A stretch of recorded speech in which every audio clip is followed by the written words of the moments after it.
Good morning everyone. तो आज हम स्टार्ट करने वाले हैं जो हमारा लेक्चर 8 है, ठीक है, जो है हमारा फसल वितरण प्रभावित करने वाले कारक हम लोग पढ़ रहे थे। इसका तीसरा भाग ये हमारा है। इससे पहले 2 लेक्चर हम इस पे ले चुके हैं।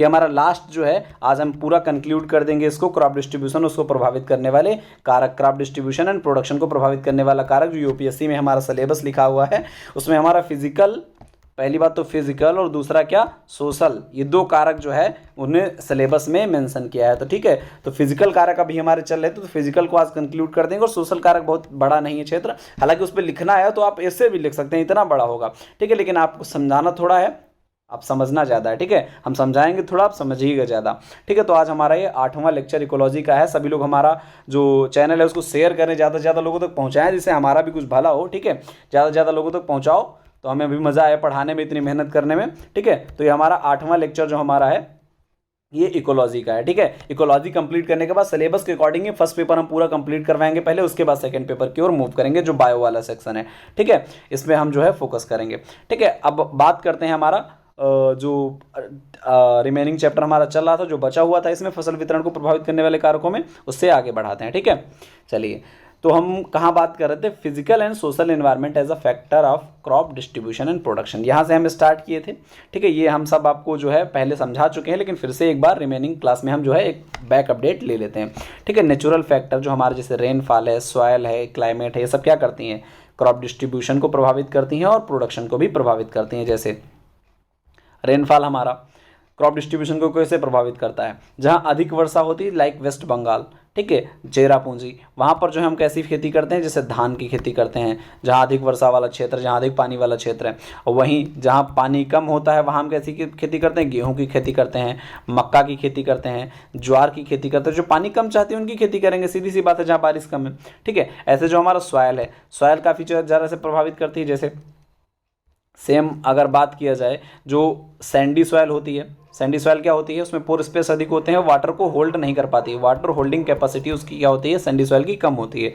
जब सैंडी सॉयल की वाटर होल्डिंग कैपेसिटी कम होती है तो सैंडी सॉयल में क्या होगा, ऐसी फसलें नहीं पैदा होंगी जिनको पानी अधिक चाहिए। जैसे अब यहाँ क्या पैदा होगा, यहाँ पैदा होगी मूंगफली सैंडी सॉयल में, ठीक है, जिसको पानी की जरूरत नहीं होती है। जबकि क्ले सॉयल जो पानी को अधिक कंटेन करती है, उसमें पैदा होगा पैडी, क्योंकि उसको पानी की मात्रा ज़्यादा चाहिए होती है। ऐसे ही जो है सैलाइन में अलग, जैसे सॉयल की ही अगर बात करें तो हमारा क्या है, सैलाइन, और दूसरा क्या, एल्कलाइन, एसिडिक, ठीक है। इन सब में क्या होता है, अलग अलग प्रकार की फसलें पैदा होती हैं। जैसे सैलाइन सॉयल में हमारा क्या पैदा होता है, लवणीय मृदाओं में हमारा क्या पैदा होता है, चुकंदर, लवणीय मृदाओं में हमारा पैदा होता है। ऐसे ही अगर हम बात करें एसिडिक की, एसिडिक में हमारा क्या पैदा होता है, धान हमारा जो है एसिडिक में पैदा होता है। धान हमारा क्या होता है, 4 से 6 पीएच चाहिए होता है धान को, ठीक है। तो कहाँ होता है, एसिडिक में होता है। एसिडिक और बेसिक का मतलब क्या है, ये हमारा जो है पीएच चार्ट है, क्या है, पीएच स्केल जिसे हम बोलते हैं, ठीक है। किसने दिया था, एसपीएल सोरेनसन ने दिया था। एक थे एसपीएल सोरेनसन, कलर चेंज कर लें, आप लोग को दिखेगा ही नहीं, क्या किसने दिया था, सोरेनसन ने, ठीक है, एसपीएल सोरेनसन ने इसे दिया था, ठीक है। अगर बात करें एसपीएल सोरेनसन ने इसे दिया था, तो ये हमारा क्या होता है, या इस पे जो है 0 से लेकर 14 तक गिनती लिखी होती है। मिडिल अंक जो हुआ 7, इस 7 को हम लोग बोलते हैं क्या, उदासीन, ठीक है। ये क्या है, हमारा उदासीन है। यहाँ पर ना एसिडिक है ना बेसिक है। 7 से अगर कम जाएंगे तो हमारा क्या होगा, एसिडिक होगा, 7 से ऊपर जाएंगे तो हमारा बेसिक होगा, ठीक है। ये हमारा तो बेसिक नॉलेज है जो हमारा पीएच स्केल है, जो एसपीएल सोरेनसन ने दिया था। वैसे ही अगर बात करें सैलाइन की, तो सैलाइन हमारा जो क्या होता है, ये होता है 8.5 से अधिक, ठीक है, और ये जाता है लगभग 10 तक, ठीक है। सैलाइन सॉयल 8.5 से अधिक और 10 तक। यही बात करें अगर एल्कलाइन सॉयल की, तो एल्कलाइन हमारा 8.5 से अधिक होगा, लेकिन ये जाएगा पूरा 14 तक, ठीक है। ये हमारा एल्कलाइन होता है, ठीक है। तो ये हमारा ऐसे काम करता है, जो है हमारा सॉयल ऐसे इफेक्ट डालता है, ठीक है। इसके अलावा बात करें तो क्लाइमेट की, क्लाइमेट में हमारा रेनफॉल भी आ जाता है, ठीक है। क्लाइमेट में रेनफॉल एक एग्जांपल हो ही चुका है। इसके अलावा क्लाइमेट बहुत सारी चीज़ें प्रभावित करती हैं, जिससे हमारा जो है प्रभावित होता है, या आपको डिटेल में पिछली क्लास में आपको मिल जाएगा, ठीक है। इसके अलावा बात कर रहे थे हम लोग हिस्टोरिकल फैक्टर्स की। हिस्टोरिकल फैक्टर जैसे लैंड हमारा कैसे, लैंड का टाइप क्या है, ठीक है, भूमि का प्रकार क्या है, ठीक है। इसके अलावा भूमि की ऑनरशिप किसके पास है, जमींदार के पास है, किसान के पास है, मजदूर के पास है, सरकार के पास है। ये सारी चीज़ें भी प्रोडक्शन को प्रभावित करती हैं और डिस्ट्रीब्यूशन को भी प्रभावित करती हैं, ठीक है। लैंड टेन्योर सिस्टम किसके पास है, जो मालिकाना हक है उसकी किसके पास होता है। सोशल फैक्टर्स जैसे हमारा क्या है, कस्टम्स, ट्रेडिशन, सोशल एनवायरनमेंट हमारा प्रभावित करता है कौन सी फसल हम उगाएं। अगर हमारे यहाँ का कस्टम ये है कि हम धान के बाद गेहूँ उगा रहे हैं तो हम वही उगाते रहेंगे, क्योंकि ये हमारा क्या होता है, कस्टम्स, ट्रेडिशन होते हैं जो चले आ रहे हैं, तो परंपराएं होती हैं। ठीक है, हमारी परंपरा है कि हम शाकाहारी भोजन करेंगे, हमारी ये परंपरा है कि हम शाकाहारी भोजन करेंगे। ठीक है, तो हम क्या करेंगे, हम क्या कभी मीट का प्रोडक्शन करेंगे, नहीं करेंगे। ठीक है, ऐसे जो है बहुत सारी चीज़ें होती हैं। ठीक, अगर बात करें हम इकोनॉमिक फैक्टर्स की, तो प्राइस है, इनकम है, इनपुट है, price, size and holding of demands, जो है बहुत सारी चीज़ें जो है ये जो है प्रभावित करती हैं। साइज ऑफ होल्डिंग जैसे क्या, अगर आपके पास बड़ी मात्रा में भूमि होगी, जैसे मान लीजिए आपके गांव में किसी के पास जो है 20 बीघा भूमि होगी, किसी के पास आधा बीघा ज़मीन होगी, 1 बीघा ज़मीन होगी, तो 20 बीघा ज़मीन वाला सारी खेती पर जो है खाद्य पदार्थ नहीं उगाता होगा, वो कोई ना कोई क्या करता होगा, कॉमर्शियल क्रॉप लेता होगा। लेकिन जिसके पास आधा बीघा 1 बीघा ज़मीन है, वो क्या करेगा, वो कॉमर्शियल क्रॉप थोड़ी ना उगाएगा, वो क्या उगाएगा, खाने के लिए अपने उगाएगा, क्योंकि उसको अभी व्यवस्था करनी है किसके लिए, अपने भोजन के लिए। ठीक है, तो क्या करता है, साइज ऑफ होल्डिंग्स ऐसे प्रभावित करते हैं। इसके अलावा अगर बात करें डिमांड, मांग कैसे प्रभावित करती है आपके क्षेत्र में, अगर आप कॉमर्शियल क्रॉप उगा रहे हैं तो जिस चीज़ की मांग होगी वही उगाएंगे। ठीक है, जो डिमांड होगी, जिसका प्राइस आपको ज़्यादा मिलेगा, जिसका प्रॉफिट आपको ज़्यादा मिलेगा, वही आप उगाएंगे। ठीक है, इसके बाद शुगर केन गवर्नमेंट पॉलिसीज़ कैसे प्रभावित करती हैं, एमएसपी, जैसे मान लो सरकार को जिस फसल को ज़्यादा बुआना होता है, जिसकी मात्रा बढ़ानी है सरकार को, वो क्या करेगी, उसकी एमएसपी जो है उसकी बढ़ा देगी। अगर सरकार उस पर एमएसपी बढ़ा देती है तो अपने आप किसान उसको उगाना शुरू कर देते हैं। ठीक है, जिसको नहीं उगाने देना है, जिसको रोकना है, उस पर क्या करेगी, टैक्स लगा देगी, ज़्यादा से ज़्यादा टैक्स लगा दिया, आप जो है महंगा पड़ने लगा उसका प्रोडक्शन आपको, तो आपने क्या किया, उत्पादन बंद कर दिया। तो सरकारें ऐसे मैनिपुलेट कर लेती हैं कौन सी फसल को बढ़ाना है, कौन सी फसल को घटाना है। ठीक है, तो इस चार्ट को हम जो है आधे से ज़्यादा पहले समझ चुके हैं पिछले वीडियोज़ में। ठीक है, ये तो एक ब्रीफ इंट्रो हो गया, इसको डिटेल में लेक्चर 1 और 2 जो इसका हम ले चुके हैं उसमें हम समझा चुके हैं। ठीक है, बचा हुआ जो पोर्शन है वो आज हमें कवर करना है। ठीक है, तो आगे बढ़ते हैं। इसमें जो है हम क्या बात कर रहे थे, physical environment for the crop distribution. Physical environment में हमने रेडिएशन की बात कर ली थी, जिसमें अल्ट्रा वायलेट रेडिएशन बी, जो यूवी बी है, ये कैसे जो है फसल को प्रभावित करती, कैसे नुकसान पहुंचाती, इसके बारे में हम पूरी चर्चा कर लिए थे। ठीक है, इसके अलावा टेम्परेचर हमारा जो है कैसे प्रभावित करता है, इसके बारे में पूरी बात कर लिए थे। प्रेसिपिटेशन यानी वर्षा हमारी कैसे प्रभावित करती है। ठीक है, पानी की अधिकता से क्या प्रॉब्लम्स होती हैं, पानी की कमी से क्या प्रॉब्लम्स होती हैं। ठीक है, ये सारी बातों पर हम डिस्कस कर चुके हैं। आज हमारा विंड जो है रिमेनिंग है, और सॉइल से रिलेटेड वाला हमारा पूरा ये पोर्शन रिमेनिंग है। ठीक है, ये कैसे प्रभावित करता है इसकी बात हम करते हैं। बायोटिक ये बहुत ज़्यादा इंपॉर्टेंट है नहीं, जिसके बारे में जो है क्योंकि उसमें भी नहीं है। तो प्लांट कैसे दूसरे प्लांट को प्रभावित करते हैं, प्लांट एज अ वीड प्रभावित कर सकते हैं, कंपटीशन के थ्रू प्रोडक्शन को घटा सकते हैं। एनिमल्स हमारा, जैसे आजकल क्षेत्र में यूपी में जो है चारवाहे की समस्या बहुत बढ़ गई है, जो चर चर कर जो है फसल को ख़राब कर रहे हैं, ये भी एक नुकसान है। दूसरे फ़ायदे के तौर पे अगर देखा जाए तो एनिमल से हमें गोबर की खाद वगैरह मिलती है, ये भी हमारा जो है प्रोडक्शन को बढ़ाने में हेल्प करता है। नेचुरल कॉजेज़ बहुत सारे हैं, एंथ्रोपोजेनिक कॉजेज़ बहुत सारे हैं। फायर हमारा, जैसे ऑस्ट्रेलियन जंगल में आपके फायर लगी थी, ठीक है, तो ये हमारा क्या था, नेचुरल कॉज से था। एंथ्रोपोजेनिक कॉज भी हो सकता है, मानव से भी निर्मित आग लग जाती हैं। ठीक है, बहुत सारी चीज़ें आपको पता ही है आग वाग लगने का क्या। ठीक है, तो आज जो है हमारा रिलेटेड टॉपिक क्या रहेगा, विंड हमारा रहेगा। इसके अलावा सॉइल से रिलेटेड जितने भी फैक्टर्स होंगे वो सारे आपके कवर हो जाएंगे। फिर हम जो आज ही आपका जो है जो सोशल फैक्टर्स है उसको भी कवर करवा देंगे। उसको आपको बस समझना थोड़ा सा है, मतलब हम समझाएंगे थोड़ा सा, आप समझिएगा ज़्यादा सा, क्योंकि जो है टॉपिक बहुत ब्रीफ नहीं है, आप समझिए आराम से, समझ में आपको आ जाएगा। ठीक है, चलिए, तो चैनल को सब्सक्राइब करके शेयर करिए भैया। लाइव क्लास जो है 8 बजे आपकी स्टार्ट होगी, रेगुलर हमारी रहेगी। आपको जो है सुबह 8 बजे आपको हमेशा मिलेगी आपको। ठीक है, 8 बजे AM जो है आप सब लोग लाइव क्लास में आइए। जो है कमेंट सेक्शन में आपकी प्रॉब्लम्स, जो भी आपको रिलेटेड दिक्कत है वो जो है कमेंट सेक्शन में बताइए, जिससे हम आपकी दिक्कतों को सॉल्व कर सकें। ठीक है, जो भी आपको जो है एग्रीकल्चर ऑप्शनल से रिलेटेड कोई भी क्वेश्चन, एग्रीकल्चर ऑप्शनल से रिलेटेड आपका कोई भी क्वेश्चन जिसमें आपको समस्या आ रही है, ठीक है, आप हमसे शेयर कर सकते हैं। ठीक है, मृदा संबंधी कारकों को एडेफिक फैक्टर कहा जाता है। आज हमारा जो एडेफिक फैक्टर सॉइल से स्टार्ट करते हैं, तो जितने भी सॉइल से रिलेटेड फैक्टर्स हैं उनको क्या कहते हैं, एडेफिक फैक्टर्स कहते हैं। ठीक है, मार्सलिन, जोन और टर्निल, ये 3 साइंटिस्ट थे, मार्सलिन, जोन और टर्निल। इन्होंने कहा कि ऐसा पौधों पर जो है सॉइल का बहुत प्रभाव पड़ता है। ठीक है, कैसे कैसे प्रभाव पड़ता है, उन्होंने क्या बताया कि भैया ऐसा है, देखो पहले तो सॉइल जो होती है वो बीज के जमाव में बहुत ज़्यादा, जर्मिनेशन में ही सबसे ज़्यादा दिक्कत पैदा कर देती है। जर्मिनेशन की अगर हम बात करें तो सबसे पहले जर्मिनेशन को प्रभावित करती है। दूसरी बात, जर्मिनेशन की जो उसकी क्षमता होती है उसको भी प्रभावित करती है, कितने % जम पाएगा, कितने % नहीं जम पाएगा, इसको भी क्या प्रभावित करती है, सॉइल प्रभावित करती है। ठीक है, तने की कास्ट महत्ता यानी उडीनेस, ठीक है, कितना तना हार्ड होगा, जैसे पानी भरी वाली मृदा अगर होगी तो उसका तना जो है कभी बहुत ज़्यादा हार्ड नहीं होता, बहुत ज़्यादा वुडीनेस नहीं होता है। जबकि जो शुष्क मृदाएं होती हैं वहाँ पर जो प्लांट पैदा होते हैं उनमें क्या होता है, वुडीनेस अधिक पाई जाती है। जड़ तंत्र की गहराई, अगर जो हमारी मृदा बलुई होगी, जहाँ पानी की कमी है, तो जड़ें क्या जाएंगी, गहरी में जाएंगी पानी ढूंढने के चक्कर में। वहीं अगर पानी बहुत पर्याप्त भरा हुआ होता है तो जड़ें गहराई में नहीं जाती हैं, तो जड़ की गहराई को प्रभावित करती हैं। सूखा, पाला, परजीवियों के प्रति संवेदनशीलता यानी ससेप्टिबिलिटी, कितना ज़्यादा वो किस क्रॉप को नुकसान पहुंचा सकती हैं, ये उस किस पे डिपेंड करता है, उसकी मृदा पे डिपेंड करता है। ठीक है, पुष्पों की संख्या, पुष्पासन का समय, ये सब किस से प्रभावित होता है, सॉइल से प्रभावित होता है। मृदा फसल उत्पादन एवं वितरण को प्रभावित करती है, ये बात तो सबको पता ही है, क्योंकि जो है अलग अलग फसल को बोने के लिए हमको अलग अलग सॉइल की आवश्यकता होती है। सॉइल को हम चेंज नहीं कर सकते, जिस टाइप की सॉइल हमारे यहाँ पाई जाती है हमें उसके अनुसार जो है अपने फसल को बनाना पड़ता है। तो इसका मतलब एक क्रॉप डिस्ट्रीब्यूशन को बहुत अच्छे से प्रभावित करती है, प्रोडक्शन को भी बहुत अच्छे से प्रभावित करती है। ठीक है, जैसे क्ले सॉइल है, क्ले सॉइल की एक खूबी होती है कि इसमें जो है वाटर होल्डिंग कैपेसिटी अधिक होती है। वाटर होल्डिंग कैपेसिटी अधिक होगी तो इसमें वो फसलें उगाई जाएंगी जिनको पानी ज़्यादा चाहिए होता है, जैसे शुगर केन, गन्ना, इसके अलावा पैडी, धान, ये हमारी जो है क्या है, ऐसी फसलें जो है हमारी उगाई जाएंगी उसमें। वहीं अगर हम बात करें सैंडी सॉइल की, अगर सैंडी सॉइल की हम बात करें तो सैंडी सॉइल जो हमारी है इसमें वाटर होल्डिंग कैपेसिटी क्या होती है, बहुत कम पाई जाती है।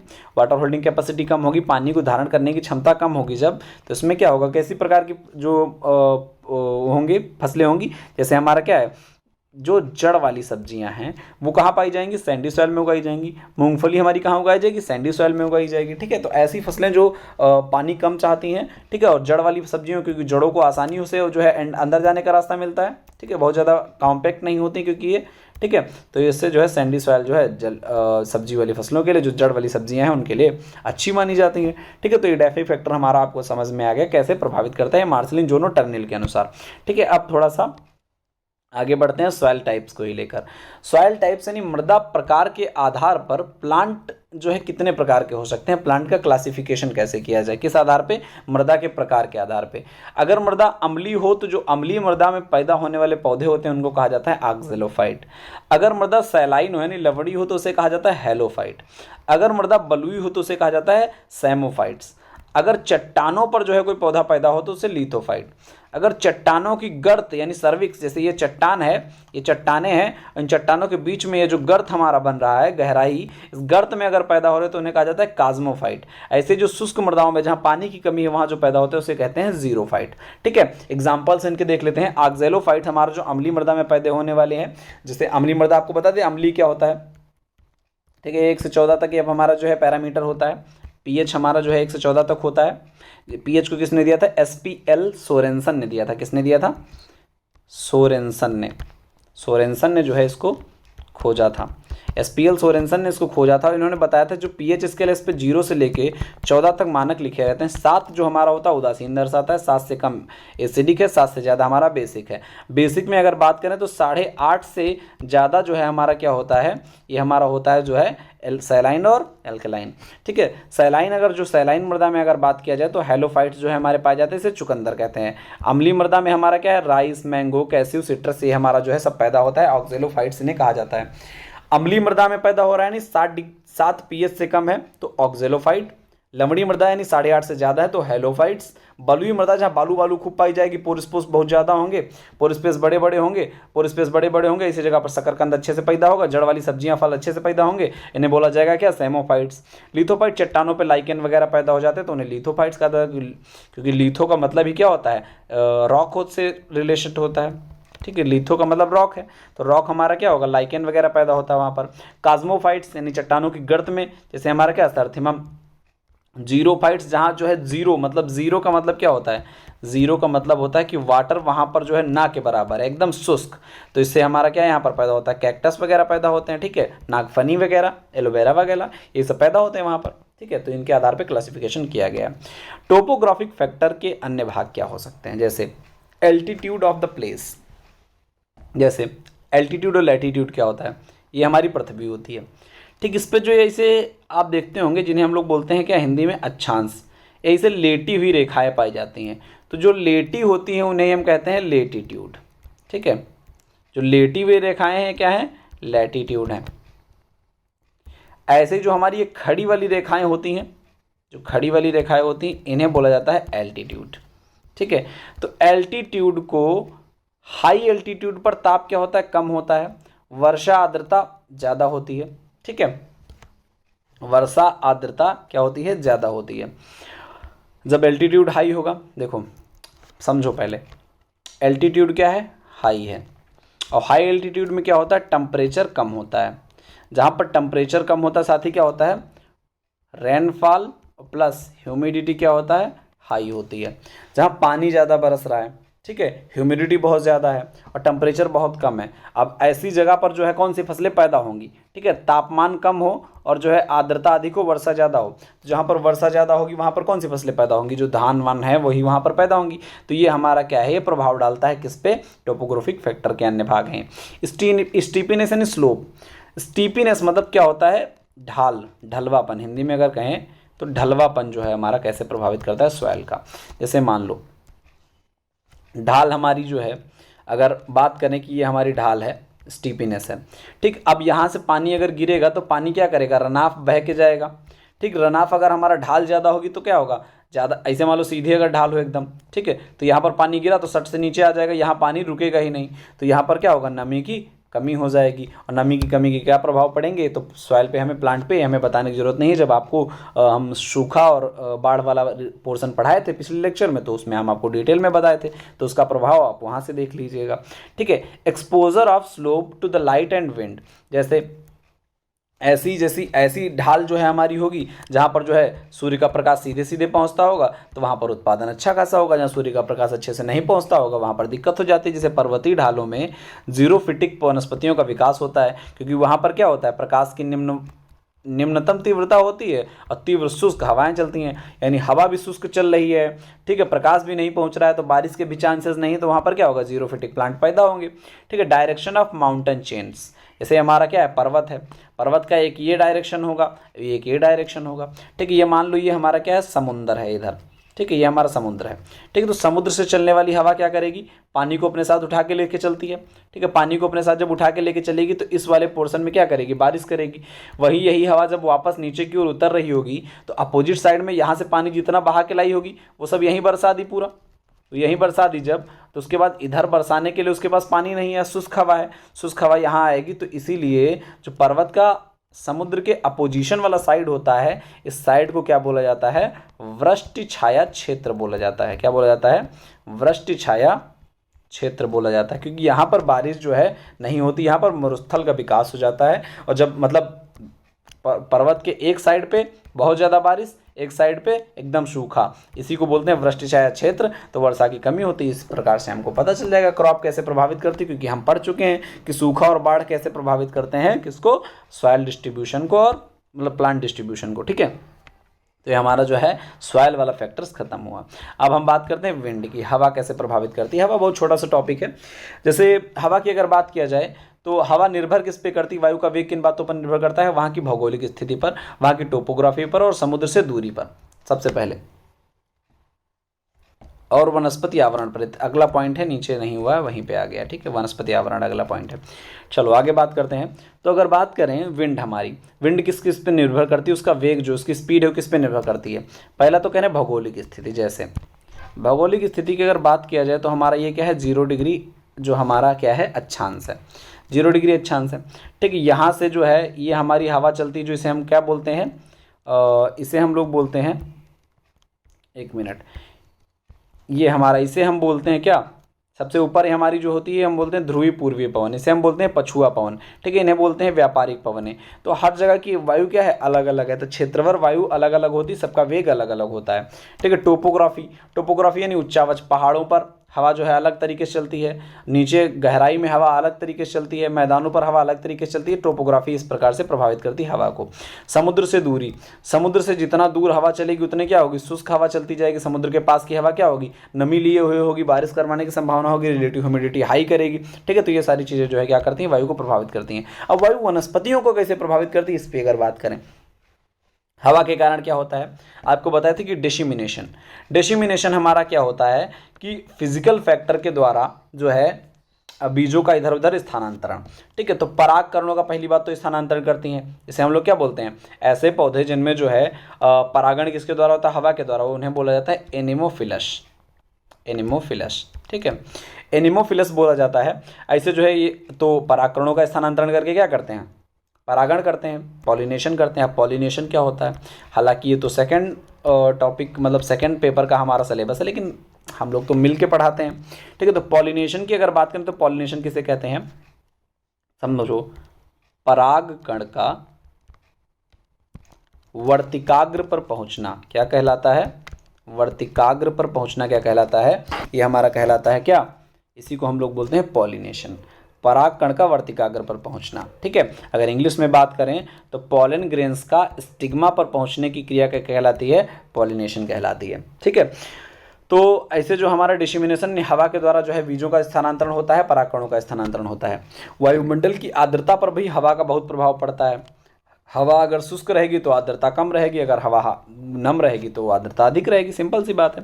पौधे के आकार का विरूपण यानी जो डिस्टोरेशन, पौधा जैसे मान लो ये हमारा प्लांट लगा था अच्छा खासा, अब भैया हवा तेजी से चली तोड़ दी तो पौधे का आकार क्या होगा, डिस्ट्रॉय होगा, डिस्टोरेशन हो गया। ठीक है, गर्म शुष्क हवाओं द्वारा फसल को बहुत नुकसान होता है भैया, गर्म शुष्क हवाएं जिस क्षेत्र में चलती हैं, लू वगैरह ये सब बहुत नुकसानदायक होती हैं।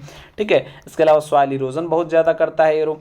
अब हवा से होने वाले सॉइल इरोजन के 3 प्रकार हैं, हम लोग सब पढ़े हैं क्या, सस्पेंशन, ध्यान देना। दूसरा हम क्या पढ़े हैं, साल्टेशन, और तीसरा हम क्या पढ़े हैं, सरफेस क्रीप। क्या पढ़े हैं, सरफेस क्रीप। तो ये हमारे क्या हैं, हवा से होने वाले सॉइल इरोजन्स हैं। ठीक है, हाँ, पानी द्वारा भी होते हैं, वो अलग है। हरिकेन से हज़ारों एकड़ की भूमि का ह्रास हो जाता है भैया, हरिकेन यानी क्या हम लोग बोलेंगे इसको, साइक्लोन। हरिकेन इसलिए लिखा है क्योंकि जहाँ से हम लिख रहे थे वो एक्चुअली यूएसए का था, और यूएसए में जो चक्रवात होता है उसे बोलते हैं क्या, हरिकेन। जैसे जापान में टाइफू बोलते हैं, अलग अलग जगह अलग अलग नामों से जाना जाता है। तो हम इसको जहाँ से लिख रहे थे वो एक्चुअली यूएस के राइटर हैं, यूएसए के राइटर हैं, जिनकी बुक से या जिनके नोट से हम जो है पीपीटी से हम जिसे पढ़ रहे थे, तो उनमें जो है हरिकेन लिखा था। हरिकेन अपने यहाँ चक्रवात कहा जाएगा, तो चक्रवातों से अपने यहाँ जो है बहुत सारी भूमि का ह्रास हो जाता है। जैसे आप लोग नए नए चक्रवात पढ़ ही रहे हैं, फनी आप लोग पढ़े हैं, ठीक है, अम्फान आप लोग पढ़े हैं, इतने सारे चक्रवात आप लोग पढ़ ही रहे हैं लगातार, जो हमारे यहाँ आ रहे हैं और बहुत ज़्यादा नुकसान कर रहे हैं। ठीक है, तो विंड हमारा इस प्रकार से प्रभावित करता है। अब हमारा जो लास्ट टॉपिक है और सिलेबस में हमारा इसके बारे में एकदम मेंशन किया हुआ है, सोशल इन्वायरमेंट का क्रॉप डिस्ट्रीब्यूशन और प्रोडक्शन पे क्या प्रभाव पड़ेगा। सोशल इन्वायरमेंट की अगर बात करें तो फिजिकल तो आपको समझ में आया था, फिजिकल तो आपकी समझ में आया था कि फिजिकल क्या है, सोशल क्या है। सोशल में जैसे हमारा क्या है, मार्केट कैसे प्रभाव डालता है, गवर्नमेंट कैसे प्रभाव डालती है, लोगों की डिमांड कैसे प्रभाव डालती है, आप कैसे प्रभाव डालते हैं, मेन चीज़ है ये। तो बात करते हैं मार्केट कैसे प्रभाव डालती है।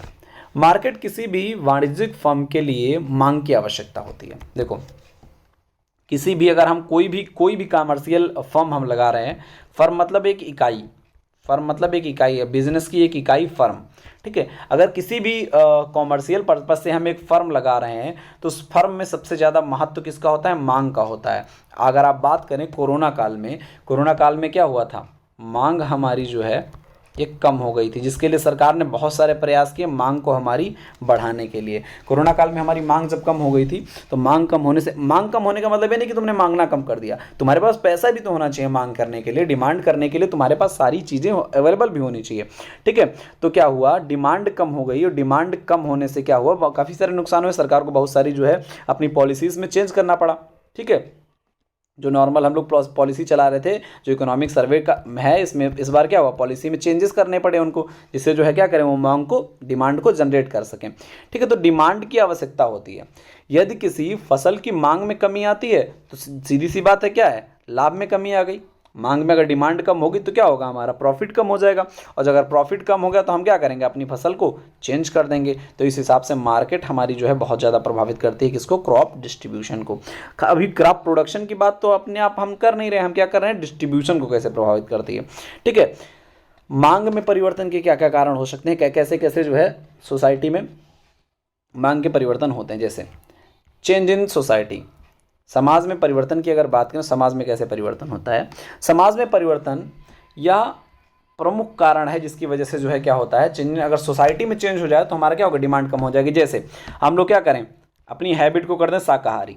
अगर हम लोग हो गए शाकाहारी तो हम क्या करेंगे भैया, मांस मीट की मांग कम हो गई, मीट का प्रोडक्शन अपने आप हमको कम करना पड़ जाएगा। जिस क्षेत्र में लोग मीट नहीं खाते हैं वहाँ हम क्या करते हैं भैया, मीट सप्लाई कम कर देंगे, मीट प्रोडक्शन कम कर देंगे उस क्षेत्र में।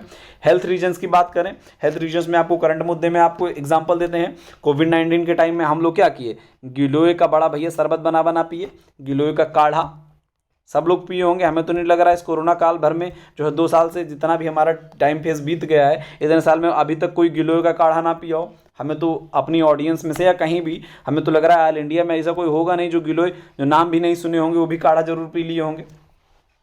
ठीक है, तो ये हमारा क्या होता है, हेल्थ रीजन की वजह से डिमांड पे काफ़ी ज़्यादा प्रभाव पड़ते हैं। रिलीजन की वजह से, जैसे यहूदी जो है सुअर का मांस नहीं खाते हैं, यहूदी जब सुअर का मांस नहीं खाते तो उनके निवास क्षेत्र में क्या होगा, इनकी डिमांड नहीं होगी। सिंपल सी बात है, वहाँ पर इनकी डिमांड नहीं होगी तो जो है वहाँ क्या होगा, इसका प्रोडक्शन भी नहीं होगा, प्रोडक्शन भी कम हो गया। मार्केटिंग की अगर बात करें तो बहुत से एडवर्टाइजमेंट जो है मांग को क्या करते हैं, बढ़ा देते हैं। ठीक है, मार्केटिंग में क्या है हमारा, बहुत सारे एडवर्टाइजमेंट जो है मांग को बढ़ाया घटा सकते हैं। ट्रांसपोर्ट की अगर बात करें, ठीक है, वे फसलें जो दीर्घजीवी होती हैं, जो लंबे समय तक जिंदा रहती हैं, जैसे आलू हमारा क्या है, जल्दी खराब नहीं होता, स्टोरेज में अगर रख दिया जाए तो सालों साल चलेगा। इनका उत्पादन जो है ऐसी जगह पर होना चाहिए जहाँ से परिवहन क्या हो, ट्रांसपोर्टेशन आसान हो, क्योंकि इसको हम क्या करें, ज़्यादा से ज़्यादा क्या करें, ट्रांसपोर्ट करके जो है बड़े बड़े क्षेत्रों में बेच सकें हम। ठीक है, कैपिटल्स की अगर बात करें, पूंजी की अगर बात करें, पूंजी भी फसल उत्पादन का वितरण का एक कारक होती है। अच्छा, आपको पता होगा, इकोनॉमिक्स आप लोग सब लोग पढ़े हैं, इकोनॉमी आप लोग सब लोग पढ़ते हैं। इकोनॉमी में प्रोडक्शन के फैक्टर्स पढ़ते होंगे, प्रोडक्शन के फैक्टर्स जो है आप लोग पढ़े होंगे। इसमें आप लोग पहला फैक्टर पढ़ते होंगे लैंड, दूसरा पढ़ते होंगे लेबर, तीसरा पढ़ते होंगे क्या, कैपिटल, चौथा क्या पढ़ते हैं, कैपिटल के अलावा एंटरप्रेन्योर। ठीक है, ये सब आप पढ़ते हैं। ऑर्गेनाइजेशन लास्ट हमारा, 5 हमारे फैक्टर्स आप लोग पढ़ते हैं। लैंड के बदले हमको मिलता क्या है, रेंट मिलता है। लेबर के बदले हमको वेज मजदूरी मिलती है। कैपिटल के बदले हमको क्या मिलता है, इंटरेस्ट मिलता है। एंटरप्रेन्योर के बदले हमको क्या मिलता है, यानी उद्यमी को क्या मिलता है, प्रॉफिट मिलता है। ऑर्गेनाइजेशन क्या करती है, टैक्स लेती है। ठीक है, तो ये सारी चीज़ें जो है हमारा क्या होती हैं, एक उत्पादन करने के लिए, एक प्रोडक्शन करने के लिए जरूरी होती हैं। अगर हमारे पास पूंजी ही नहीं होगी तो हम उत्पादन करेंगे कैसे, और जिसकी जितनी पूंजी होगी उस हिसाब से फसल उगाएगा। हमारे पास अगर मान लो पर्याप्त पूंजी नहीं है कि हम गन्ने में बहुत ज़्यादा खर्चा होता है तो हम गन्ने की खेती नहीं कर सकते। अगर हमारे पास पर्याप्त पूंजी नहीं तो हम ऐसी फसल ढूंढेंगे जिसमें भैया कम से कम लागत लगे, भले हमारा जो है लाभ कम हो लेकिन फिर भी हम वैसी फसल उगाएंगे, क्योंकि पैसा अलग से तो पा नहीं जाएंगे भैया, जितनी कैपिटल लगानी उतनी लगाएंगे। टेक्नोलॉजी की अगर बात करें तो हमारा क्या है, जैसे हमारा क्या, नई प्रौद्योगिकी फसल उत्पादन को बढ़ावा देती है। अगर पुरानी प्रौद्योगिकी हम लोग जो ओल्ड टेक्नोलॉजी उसी को यूज़ करते रहेंगे तो हमारा क्या होगा, प्रोडक्शन नहीं बढ़ेगा। ग्रीन रेवोल्यूशन के टाइम पर क्या हुआ था, बहुत ज़्यादा टेक्नोलॉजीज़ का यूज़ किया गया, नई varieties high yielding varieties use की गई। ठीक है, यही सब चीज़ें तो की गई थी, तभी तो हमारा ग्रीन रेवोल्यूशन आया था। इतना हैवी, इतने बड़े रेवोल्यूशन का मतलब क्या होता है, क्रांति। क्रांति का मतलब क्या होता है, एक बहुत बड़ा चेंज हम कैसे लाए थे, टेक्नोलॉजी का प्रयोग करके। ठीक है, नई वैरायटीज़ का यूज़ करके। ठीक है, बहुत सारी चीज़ों का प्रयोग किया, हम केमिकल्स का यूज़ करके हम लाए। ठीक है, तो हमारा क्या, टेक्नोलॉजी बहुत इंपॉर्टेंट है। गवर्नमेंट हमारे लिए बहुत ज़रूरी है, सबसे ज़रूरी तो हमारे लिए सरकार ही है। सरकार की एक एक नीति जो है, अभी जैसे सरकार क्या कह रही है, ऑयल प्रोडक्शन को बढ़ावा देने के लिए प्रयास कर रही है। करंट में एक इशू आया है जिसमें जो है ऑयल प्रोडक्शन की वजह से हमारा बहुत दिक्कतें हो रही हैं। ऑयल की मांग आप देख ही रहे हैं, ऑयल के प्राइस कहाँ जा रहे हैं। ठीक है, 150 180 जो है, ऐसे हमारा जो है क्या बिक रहा है, तेल बिक रहा है सरसों का। ठीक है, जो 150 180 में तेल हमारा बिक रहा है 1 लीटर, जो हमारा जो है 3-4 महीने में जो है हमारा कहाँ पहुँच गया है, लगभग जो है 40% 45% जो है उसमें इंक्रीज़ देखने को मिला है उसके प्राइस में। इसकी वजह से सरकारें क्या कर रही हैं, अब क्या कर रही हैं, ऑयल प्रोडक्शन को बढ़ावा देने का प्रयास कर रही हैं। क्योंकि क्या हो रहा है, फॉरेन कंट्रीज़ में हम, वैसे तो हम तेल के बहुत बड़े उत्पादक हैं, लेकिन हम सब प्रोडक्शन भी बहुत ज़्यादा करते हैं, फिर भी हम क्या करते हैं, इम्पोर्ट बहुत करते हैं, क्योंकि हम खाते भी बहुत हैं। जो हमारी खपत है वो भी बहुत ज़्यादा है, जो कंजप्शन है वो भी बहुत ज़्यादा है। ठीक है, हम प्रोडक्शन तो बहुत ज़्यादा करते हैं, लेकिन हम उससे ज़्यादा कंजप्शन करते हैं तो हमको इम्पोर्ट करना पड़ता है, बाहर से मंगाना पड़ता है। और बाहर से जिन जिन देशों से हम मंगाते थे, उन्होंने एक्सपोर्ट जो है अपना कर दिया महंगा। कारण क्या है, क्योंकि उनके यहाँ भी खपत अब तेल की बढ़ी, इसलिए नहीं कि उन्होंने खाना शुरू कर दिया।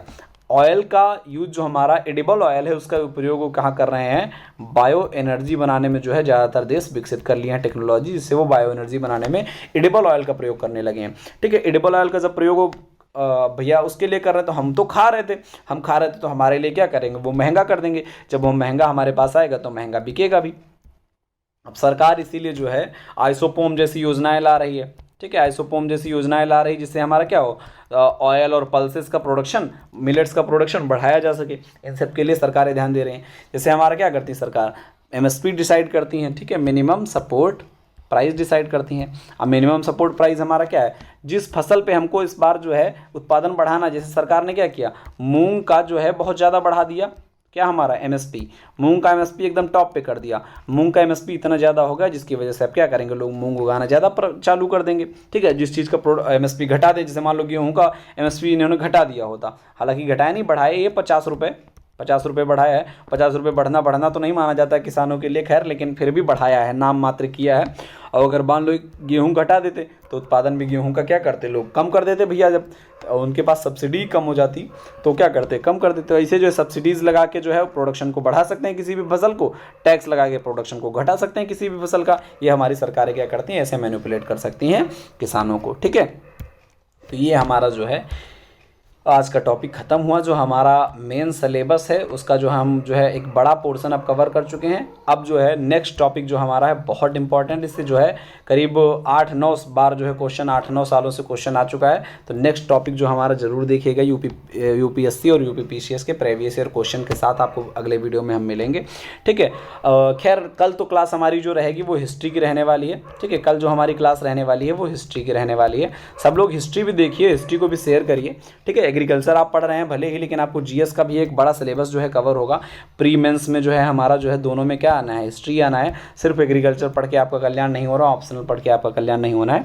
हिस्ट्री को भी आप ज़्यादा से ज़्यादा शेयर किए और ज़्यादा से ज़्यादा देखिए, ठीक है। आप जुड़े रहिए हमारे साथ में, एग्रीकल्चर आपको पूरा कवर करवाया जाएगा। हिस्ट्री जो है मॉडर्न हमारा जो चल रहा है वो हमने काफ़ी ज़्यादा कवर कर लिया है अभी तक जो है। अब हम जो है कहाँ नेशनल मूवमेंट की ओर आगे बढ़ रहे हैं, ठीक है। तो ज़्यादा से ज़्यादा लोगों को शेयर करके चलिए, आज के लिए बस इतना ही, धन्यवाद।